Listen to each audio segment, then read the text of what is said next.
Today we will look at immigration. Who wins the game of immigration and who loses? Why do they win? Why do they lose?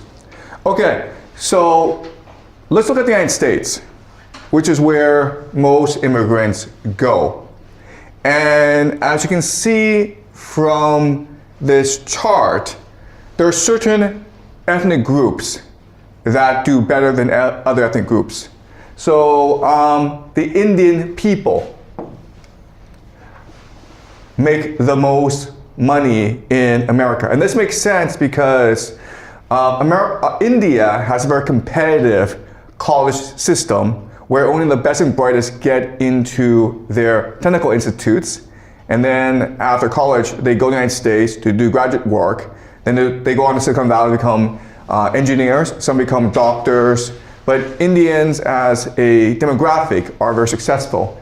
Then you have the other Asian groups, so Japanese, Korean, Filipino, Chinese also do very well. East Asians do very well in school, and East Asians are known for being very hard workers. The white people are the majority, and they are the average, okay? And they make about 70,000 US a year. This is just average income. But then what's troubling is that as you go lower, you find that there's certain ethnic groups that don't do well economically. They include, of course, Mexicans, Latinos, as well as Black Americans, who traditionally have been slaves in America. So the question for us today is that why is it that there are certain ethnic groups, specifically East Asian groups, that do well economically, and then you have other ethnic groups, specifically Latinos and Blacks, who do not do well economically? Okay? So the traditional explanation is that it's just that certain cultures prize education more than other cultures. In fact, some extremists will go on to say that genetically, East Asians are just smarter than everyone else. Okay, so this is the PISA rankings. This is from 2018. The PISA is the Program for International Student Assessment. So every 3 years, the OECD, which is an international organization, around the world, they organize tests for 14-year-olds in 3 subjects: math, science, and reading. And based on these results, the OECD, which is primarily concerned with economic development, forecasts a nation's ability to do well economically in the next 10, 20, 30 years. As you can see from this map, there are certain countries that do outstanding on the PISA. The nations in green do really well. The nations in yellow are average. And then there are these red nations that are below average, meaning that they will suffer economically. As you can see, the nations that do really well are actually based primarily in East Asia. And they are Japan, South Korea, Vietnam, China. That's why a lot of people believe that in the future, East Asia will come to dominate the world economically. In fact, there are many who believe that already East Asia dominates the world economically, especially China. Then you have these other nations in red that will suffer economically. You have Latin and South America, who traditionally have not done very well on the PISA. You also have Africa and the Middle East that suffers on the PISA. And then you have Indonesia, Malaysia, these countries that don't do well on the PISA. The nations in gray, by the way, are nations that don't have the development in order to actually have students take tests. Okay, they don't have the infrastructure, the logistics to actually have students take tests. And so what you can see about the nations in red is, first of all, they're primarily based in a region, okay, Latin and South America, but also you can actually group them also by religion, okay? Islam, okay? Muslims don't do well on the PISA. And that's why there's great fear that Islamic countries will fall behind economically. Also, another concern is immigration. So what's been happening is that immigrants from Latin and South America have been moving to the United States, and Islamic nations, their people have been moving to Europe, okay? Now, a lot of this immigration is driven by war. So nations like Libya, Syria, Afghanistan, Iraq have seen themselves destroyed because of America's war on terror, forcing millions of refugees to seek better opportunities in Europe, okay? And so this is causing a lot of conflict because on one hand, these immigrants don't do well economically. On the other hand, they're moving to these very wealthy nations, and that's causing a lot of conflict. So what's driving this conflict? Okay, so again, from the PISA rankings, it seems as though East Asians will come to dominate the world. The problem is that when you actually look at American society and you look at who succeeds, it turns out East Asians don't do as well as you think they do well. If East Asians are the best students in school and they go on to the most prestigious colleges and they are the smartest with the highest IQ, you would think they would come to dominate American society. But that's not true, actually. So this is a chart of new CEOs. And what this means is that from about 2000, Americans, corporations, they tried their best to bring in more diversity into the corporate boardroom. Okay? Traditionally, CEOs of American corporations have been white, middle-aged, and men. So they're trying to diversify the leadership of American corporations. And it turns out that white women, okay, have done the best. White women have been the most successful in climbing the corporate ladder in America. What's interesting then is that Latino and African American men, okay, they do okay. Not great, but they do okay. And who is underperforming are East Asian men. Okay, you can see this from this map, where the growth in East Asian men, it's pretty steady. Now, there are different reasons for this. Okay, one reason is just that there's something called DEI in America, diversity, equity, inclusion. And the idea of DEI is to redress historical wrongs. And one historical wrong is the fact that women, minorities have been discriminated against in American society, and therefore they should be given better opportunities, more opportunities to succeed. Okay, so you can argue that because of DEI, East Asian men have been discriminated against because historically people believe that East Asian men have not been discriminated against, even though that's not correct. Okay, so you can argue it's really DEI. But another way of understanding this is to figure out who succeeds in corporate America. And the answer is, if you look at the qualities of successful CEOs, well, first of all, they tend to be aggressive, okay, or assertive. Okay, another way of saying this is that they have high risk tolerance, or they take chances. Also, to navigate corporations, you need high EQ, okay, emotional intelligence, empathy, or collaboration skills. Okay? So these are the skills you need in order to do well in American corporations.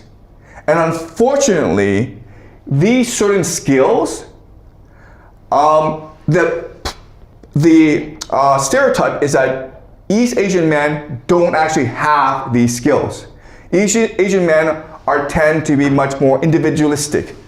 They tend to be more cautious, and they tend not to speak a lot, okay? So East Asian men are not known for being articulate, which is something that you need in order to do well in a corporate boardroom where there's a lot of debate, where there's a lot of argumentation, where you have to present your view, your opinion very coherently, okay? So what's interesting is that the skills that you need to do well in the corporate boardroom, East Asian men don't have. And you can also argue that it's because East Asian men don't have these skills. They have other skills that allows them to do well in school. For example, East Asian men are more focused. They're more utilitarian. They're grade obsessed. They are more compliant, more obedient. Okay? They like listening to authority, and that's why they do well in school. But what this means ultimately is a situation in which even though East Asian men do well economically and they do well academically, their status, okay, status in America is not as great as their income would suggest. In fact, you could make the argument that East Asian men are among the groups that have the lowest status in America, which makes no sense. But again, unfortunately, the evidence bears this out, especially, okay, the dating market. Okay, so again, remember, what is it that men want to do? Well, they want to obtain status so that they can find the most attractive mate. Okay, so we're going to now look at statistics from dating websites. Okay, online dating websites. This is from OkCupid. Okay, OkCupid, which is one of the more popular dating websites in the United States. And so we have a lot of statistics about how people behave online. So look at this, guys. Okay. If you're an Asian female and an Asian man gets in touch with you, about 22% of these Asian females will respond to an inquiry, a first message, if the person is an Asian man. But what's interesting is that if it's from a white guy, then there's more interest, 29%. That's a pretty significant difference, okay? So this is just a first reply. Now what's interesting is that if you're an Asian male, okay, what's interesting is that people are less likely to respond to you, okay? So this is another map that shows us statistics from the dating website, okay? So this is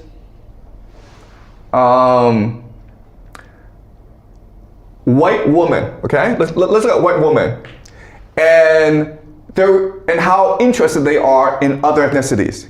If you are white, okay, Caucasian, they're very interested. In fact, they're the most interested. If you're black, they're not as interested, okay? If you're Hispanic, they're not interested. But look at this. If you're Asian, they are least interested, okay? That's interesting. But look at this. If you are an Asian woman, okay, you're pretty interested in white guys. You're most interested in Asian guys, okay? And you're similarly interested in black and Hispanic guys.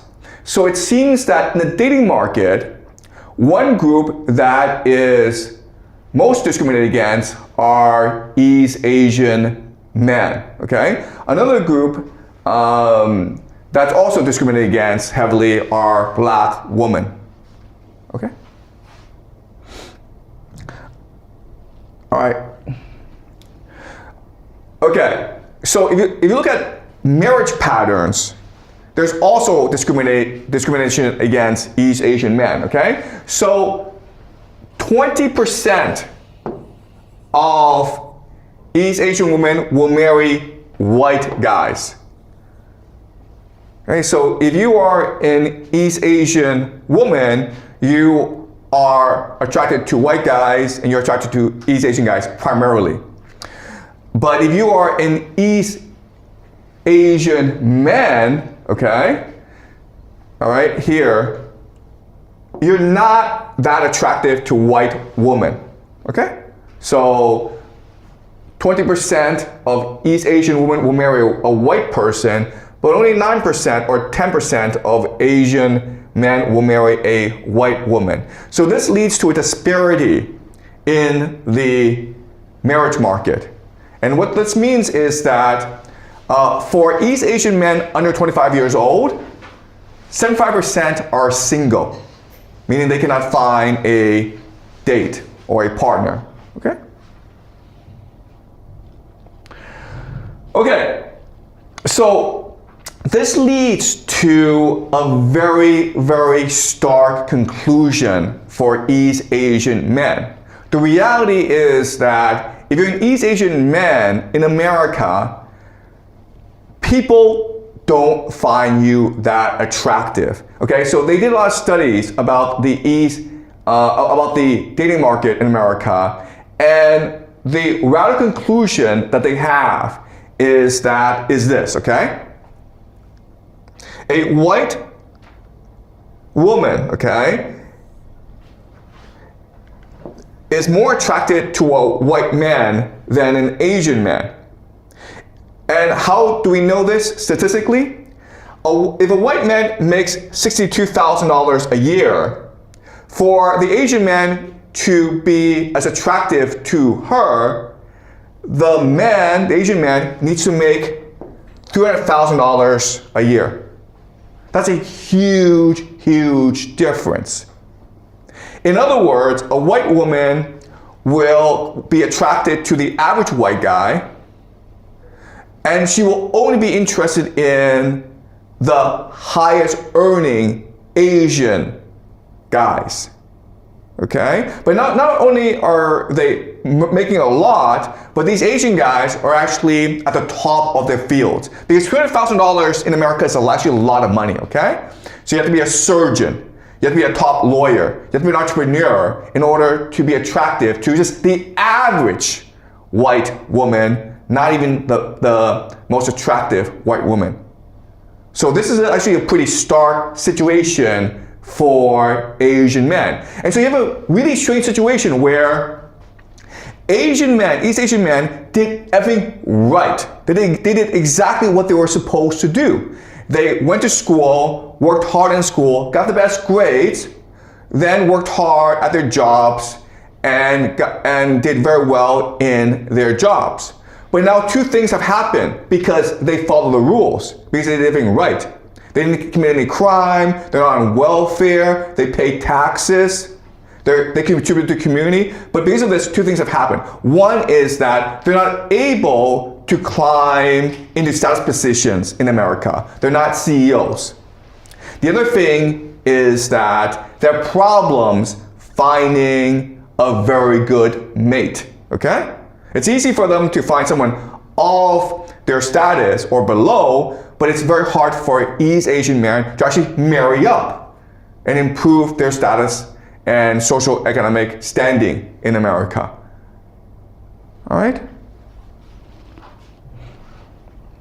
All right.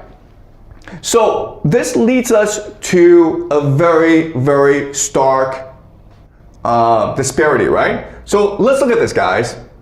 You have East Asian men, and here's how they play the game of immigration. They do well in school, okay? They have good jobs, employment, yes. They have, they're not on welfare, okay? They don't go to jail, okay? And then you look at other minorities, okay? Specifically, Hispanic, Black, and Muslim, okay? Well, they don't do as well in school, okay? They don't make as much as East Asian men. They're more likely to be on welfare, and they're more likely to go in jail, okay? All right? So you would think that East Asian men will ultimately triumph in the end. But what is really disconcerting is that, according to game theory, East Asian men are playing the game wrong. Whereas these other groups, these Hispanics, these blacks, these Muslim groups, they are much more likely to win the game. Okay? So how can we explain this? An explanation is actually pretty straightforward, but it's actually very disconcerting or very disturbing. The answer is, if someone invites you to play his game, don't agree to play by the rules, because the game is set up so that you will lose. Otherwise, why would he invite you? Think of a casino, right? A casino is like, please come in and play our game. Do you think a casino is fair? If the casino were fair, the casino would go bankrupt, right? The casino is set up so that you have to lose. Otherwise, they go out of business. The same thing with immigration. If a nation like the United States is inviting you into their nation and you play by their rules, you will always lose. Okay? And this is what's happening to East Asian men, where they go to the United States, they play by the rules, and they'll never climb into status positions, and their woman will be married off to white men. The most attractive of all Asian women will be married off to white guys. Whereas East Asian guys will make their money and then stay at home and play video games all the time. Okay? The game is rigged. So the only logical strategy, according to game theory, to this situation is to break the game, cheat, okay? And that's what the other minorities are doing. And how do you do that? Well, you don't play the game. You don't go to school and obey the teacher, okay? How to win is by sticking together and having lots of babies. And over time, that will enable you to win the game because of demographics. Okay, does that make sense? You're much better off not going to school, being poor, but staying together, being cohesive, and having lots of babies, rather than going to school, getting a good job, doing everything you've been told to do, because ultimately, your energy will be stolen from you because of the rules of the game. Okay, does that make sense, guys? All right? All right. So again, immigration is very important because all in the world, poor people are going to rich countries to seek better opportunities, right? So it's really North America, primarily the United States, Canada, the United States. Then you have Australia, New Zealand, and Europe, okay? And countries that are going to these places are China, East Asia, basically. And you have the Latinos, the Africans, Middle East, okay? All right? And again, you have a situation where East Asians are much more likely to go and conform, but then you have other groups that go and refuse to conform. And as I mentioned, from a game theory perspective, it is better in the long term for you as a person not to conform, not to play the rules of the game, than to actually play by the rules of the game. I know it sounds weird, okay? But according to game theory, that's the best outcome for you, all right? So, an example is in Europe, okay? In Europe, they have a huge Muslim problem. These Muslims are less likely to integrate. They don't do very well in school, but they will claim welfare. They will have lots and lots of babies, which is a drain on the economy of these nations. And what this means is that in the year 2050, okay, in the year 2050, this is what's going to happen. In Sweden, 1/5 of the population will be Muslim. In the UK, 17%. In France, 17%. In Germany, 11%. In Italy, it'll be 12%, okay? So it seems as though there's a population replacement going on. But not only that, but because Muslims are much more likely to have more children than Europeans, the populations that are Muslim will be younger, more energetic. Whereas the Europeans will be much more old, they'll likely be retired. So if this trend continues, then Europe will eventually be taken over by the Muslim minority. Okay? And so the Muslims, they don't do well in school and they don't make that much money, but look at their advantages, okay? First of all, they are cohesive, okay? Because of their religion, okay? They are energetic because you're young, okay? And they're united because, quite honestly, the Europeans don't really like them. They are an outcast. They're considered an enemy by the Europeans.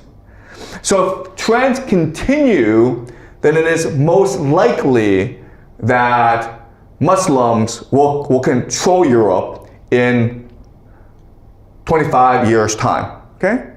Does it make sense? But not only that, but you look at America, okay? Let's look at America. You have a similar situation going on. Sorry. Okay? Look at 2050, what's happening, okay? All right, so the white population is declining, okay? Right now it's a majority, but by 2050, it will no longer be the majority. Asians are increasing by a bit, but not that much, okay? But the real growth is in Hispanics. Okay, and not only are they growing in absolute numbers, but again, they are much more young, much more energetic group who are more likely to have children, okay? And they are united because they are Catholics. So they have a common religion, they have a common language, and they have very similar common cultural traits. So that's it. According to game theory, if you're an immigrant, your best strategy is not to do well in school, make a lot of money. That will get you nowhere. You're just playing by the rules of the game. Your best strategy is to stick together with your ethnic group, have lots of babies, maintain your religion, and over time, your children, your grandchildren will come to dominate the nation. Okay? Does that make sense, guys? Any questions before I move on? Okay. The problem with this is that there is no way that the majority, the white people, will just sit back and let this happen, okay? You're gonna have a lot of violence, a lot of conflict. Because from the white perspective, this is population replacement. Okay? If we just let demographic trends continue, if these outsiders just have a lot of kids and we don't have the kids, then eventually our culture will be destroyed. And they're right, okay? Historically, they're right. And how do we know? Because let's talk about some history. All right? So last semester, we talked about the Proto-Indo-Europeans, right? Okay, so this is Europe. This is Asia, Anatolia. Okay, so remember that after the Ice Age, hunter-gatherers spread around, okay? Okay, so you have hunter-gatherers, around. But then because as the earth was warming, this allowed for agriculture. And so a new group came into being that focused on agriculture, okay? These are the farmers. These are the farmers. And they arise primarily in Anatolia and the Levant and Mesopotamia because that was the warmest part of the globe that was most amenable to agriculture. But then, if you remember, there's always climate change. And because of climate change, they're now forced to migrate, okay? And a lot migrated to Europe. And when they went to Europe, they forced out the hunter-gatherer, okay? It was not violent because hunter-gatherers have very few people and they're allowed and they can move about, okay? But eventually what happened is that the farmers were able to displace the hunter-gatherers. Okay, now they're established in Europe. You also had farmers who went into the steppes. But remember from last semester, we discussed the steppes and how, because it's grassland, you can't actually farm there, or it's very hard to farm there, so they developed a new economy called nomadic pastoralism. Which is to say that they raised sheep, goat, and cows, and they migrated from one area of the grassland to the next, okay? And as a result, they became very strong, very aggressive people. And again, because of overpopulation, because of climate change, these people are now forced to migrate to Europe, okay? They migrate to Europe, and what happened now? Well, now there's a war that lasts 100 years, 20 years, in which the nomadic pastoralists, the Yamnaya or the Proto-Indo-Europeans, they displaced or they eliminated the farmers, okay? And so what happened, we know this from genetic studies, is that the men, the European farmers, were killed, and the women were taken as basically brides, okay? Slaves, basically. Okay, so this is a population replacement. And this, historically, is what happens, okay? One group comes in and replaces the other. And throughout most of human history, this is a constant cycle because the steppes were extremely violent and chaotic, and this forces groups to constantly migrate to other places in search of safety.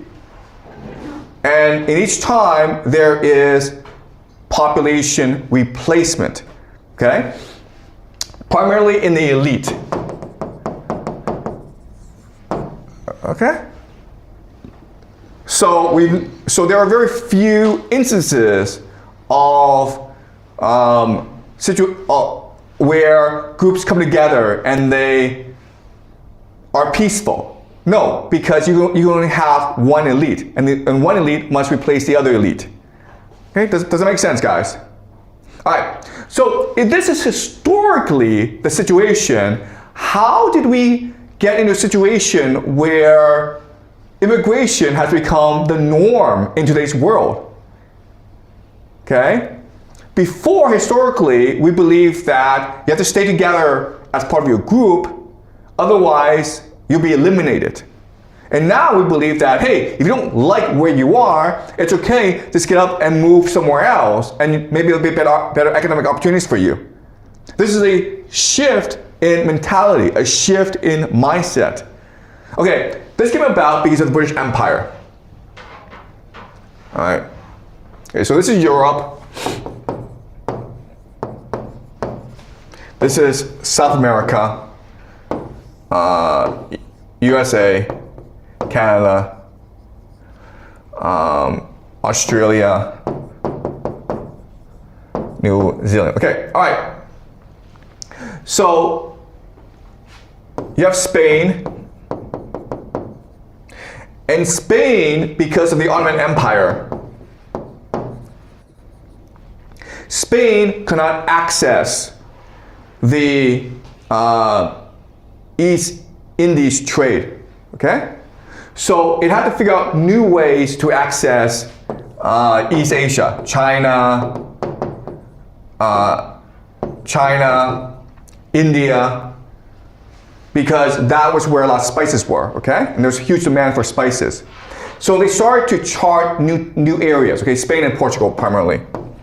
And what they discovered was there's all this new territory in South America. Now, South America is interesting because in South America, you had a huge population and there was a lot of mineral wealth, silver and gold. And so what they could do was they could go over there and enslave the population, okay? So slavery. And then you convert them to Catholic religion. All right? So basically, the easiest areas to colonize, Spain and Portugal took right away. But then afterwards, Britain, England started to play this game as well, okay? And they also sent colonists. But the problem was that there was no large population to enslave. Also, there were a lot, especially in the United States, there were a lot of aggressive Indians, okay, natives. And so the solution was the United States, after it won independence from Britain, it welcomed immigrants from Europe, specifically Ireland, Germany, Poland, these places. The reason why is they needed to displace the natives, okay? And then immigrants were then encouraged to go to Canada and Australia to build their economies as well. So in other words, immigration today, it is a historical accident. The Americans were responding to the specific needs of that time, okay? They were a small population against a hostile people, the natives, in a very large area. And so they needed people to come and farm and industrialize the area. And that's why America welcomed immigrants. And this is new in human history, where you could go to a new place and become a citizen, okay? Usually, if you went to a new place, you went because you were a slave. You were conquered in war, and you went as cheap labor, okay? So in America, they welcome you as citizens if you're willing to contribute, and they allow you to get rich if you worked hard.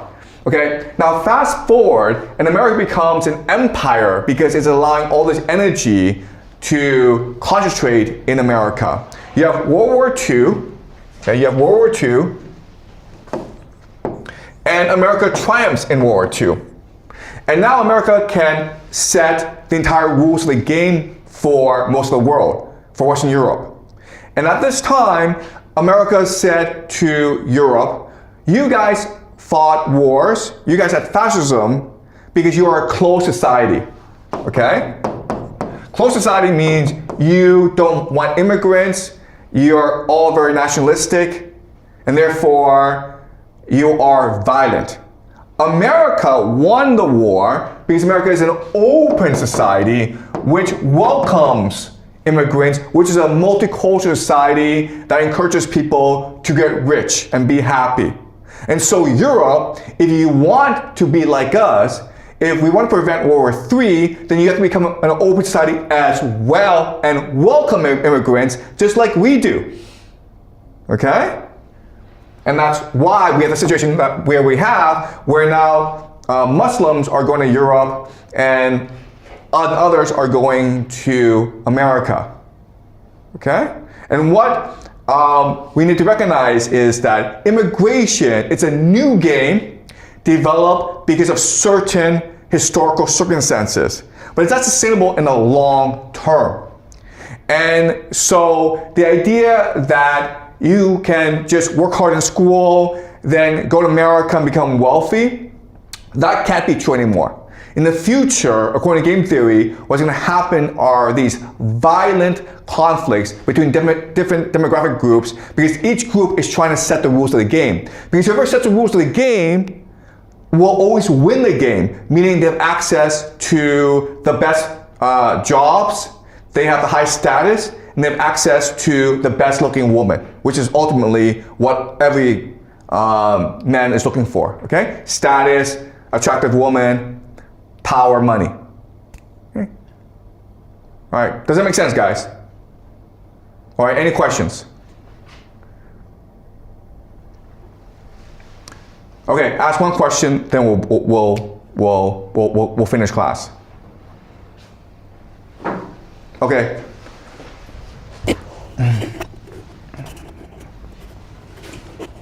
Can we really do something about the current immigration, or we don't have any ability to change it? Okay, that's a great question, and I'm sure everyone's thinking of this question, which is like, what can we do about this situation? Well, I mean, the problem is, and I hate to say this, but immigration is not natural. Okay, and what I mean by that is that if you're born into a community, what is natural is for you to want to help this community grow and develop. You want to contribute to this community. What is not natural is for you to say, you know what, this community sucks, I'm gonna go find a new community.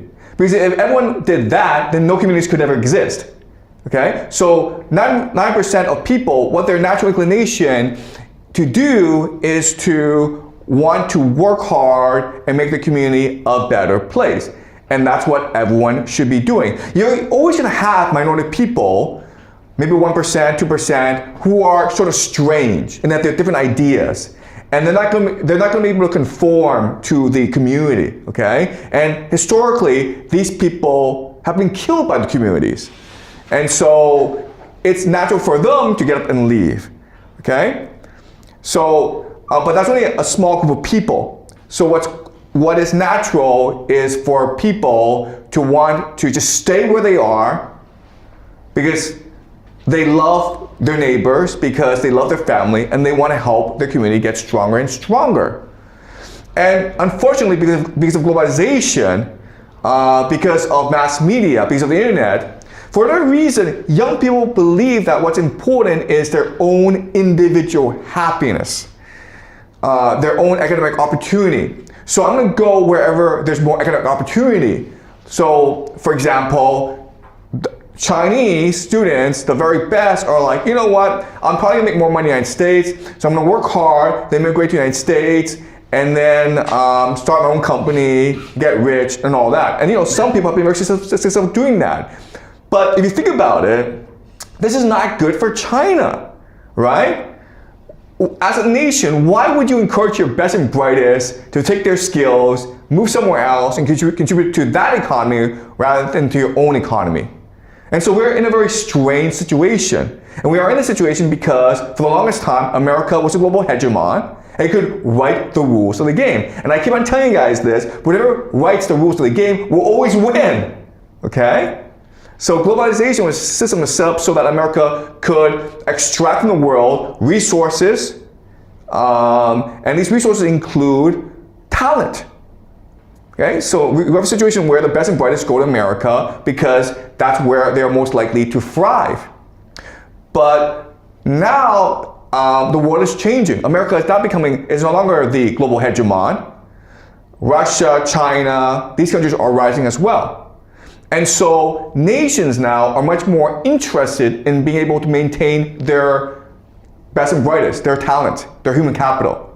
And this is the way it should be. If you're born in China, then your priority ought to be like, how to make China a better place. It shouldn't be like, I'm gonna work really hard in school so that I can get a visa to go study in the United States. That makes no sense. Okay? So, and look, the reality is that if you go to the United States, you can make a lot of money, but you're still gonna be low status.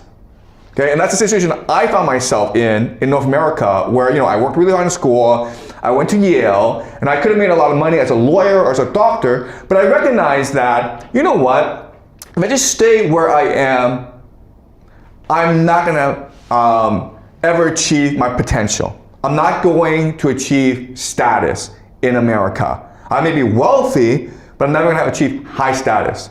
That's why I chose to come to China, because I thought there were more opportunities to obtain higher status in China than in the United States, where I'm not white. I'm East Asian, and there's going to be a lot of stereotypes and prejudice against me because I'm East Asian. Okay? And quite honestly, I was right in my assessment. All right, so yeah, you're saying, what can East Asians in America do about this, right? And unfortunately, according to game theory, they're stuck where they are. Okay? That's why, I chose to leave. But if you're East Asian in America, I'm not saying for everyone, okay? I'm sure there are like thousands of very happy East Asians who've married very well and they have very good lives, okay? But for the majority, you can have decent lives, but you're always gonna be low status. And quite honestly, a lot of East Asians are happy with that situation.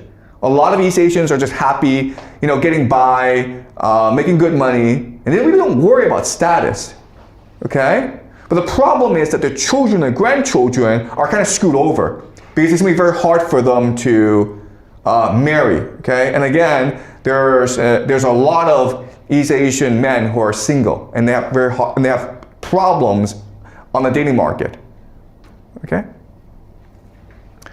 All right. Any more questions, guys? Is that clear? Great, okay. So we will continue this next week.